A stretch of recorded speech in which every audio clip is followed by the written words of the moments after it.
Si tu moto hace este ruido al acelerar, posiblemente sea la cadena.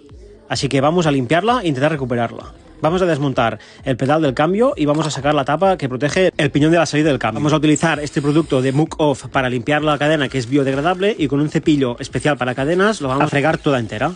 Una vez la tenemos toda fregada, le vamos a tirar el spray limpiador y con un trapo o un papel la vamos a limpiar y secar para quitar todo el exceso del producto. También vamos a limpiar la corona. Una vez totalmente seca, vamos a poder echar la grasa. También utilizo una de la marca Muck Off. Lubricamos toda la cadena entera por la parte interior, limpiamos el protector del piñón y la montamos. Montamos el pedal del cambio y así nos tendría que quedar la cadena. Es una cadena nueva, sin oxidación y ningún eslabón gripado. Ahora nos va a tocar tensar la cadena para dejarla en su punto correcto y ya nos quedará probarla para que no haga el ruido.